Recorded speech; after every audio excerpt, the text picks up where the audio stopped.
So you're about to haul a load. Cross town, cross country, doesn't matter. Before you pull out of the yard, let's cover up your brake lights and your turns, heck, even your reverse lights. Well, of course you're not going to do that, but during winter that's pretty much what happens, right? Snow and slush starts to stick to your lights, and once they ice up, no one can see you. Other drivers can't see you. They won't know if you're stopping or if you're turning, and if it's bad enough, they might not even know you're there until it's too late. If other drivers can't see your lights, it's obviously dangerous for you and everyone around you. Which is why you need these heated signal lights. Now, on a day like today, heated lights might not normally be top of mind. But no matter what time of the year you're watching this, you need to plan ahead. Before you make your next trip on a snowy highway, get the one light that can melt away snow and make the roads safer for everyone. The JW Speaker Model 234. The heaters only kick in when conditions require them, but you'll get the advantage of bright LED light year-round. And the more you stand out to others when you're turning, stopping, or just going down the road, the more you reduce your chance for trouble.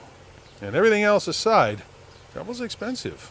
Between actual and hidden costs, the average accident will run about $150,000, making an investment in heated signal lights a pretty simple decision. For the heater to kick on when it's needed, it's got to have power. Well, turn signals, brake lights, and reverse lights don't always get power.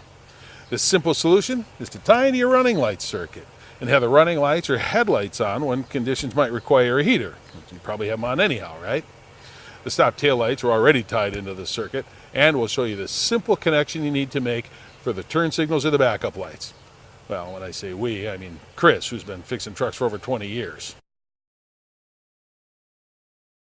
All right, so today we're going to put some new tail lights and a new reverse light in this truck. I've already got the rivets drilled out of these. Just going to pop these rings off. We're going to pop our lights out. There's a plug on the back, a 3-wire plug. Just going to unplug that. We're going to install the new grommet in the light housing. Plug our new JW Speaker heated LED in. Work it into the grommet. And it's as easy as that. All right, we've got our tail lights installed. Now we're going to put in a reverse light. This one is also heated. The process for doing this is going to be a little bit different than the tail lights because there's a grommet on this one, plus we have to find a constant power source for our heater. So we're going to start by popping this light out of the grommet. Like that. We've got a 2-wire plug on the back of this light. We're going to unplug it. Then we're going to check for our power and our ground on this plug. Okay, we found our power, and this one should be our ground. We're going to try to expose our wires because we're going to have to cut this plug off. There is a plug out there that you can buy that will plug into this and then into the new JW Speaker light. But we're splicing this today because it's a little bit safer to do it this way than to put and add another pigtail in there. There's too many areas that can corrode and cause issues for you down the road. So that's why I typically use the heat shrink connectors. Now that we've got our wires off, we're going to trim them to expose the wires. Try not to touch the wires together because there is power there. The red wiring on this one is our power wire. On this pigtail from JW Speaker, we've got red, black, and white. Red is going to be our power, white is going to be our ground, and black is going to have to run to a power source to run the heater on this light. Now this black wire, we're going to tap into our marker lights, and that's going to provide power to our heater on our reverse light. Okay, our reverse light works. So now we just have to tap into our running lights to get power.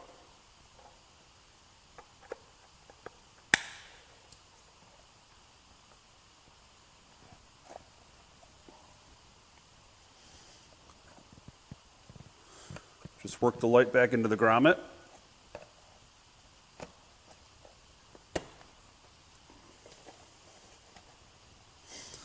That's how it should look. All right, now that we've got the light installed, we tracked our power down. We're going to wire up our heating element. We're going to run it off of the running light wire.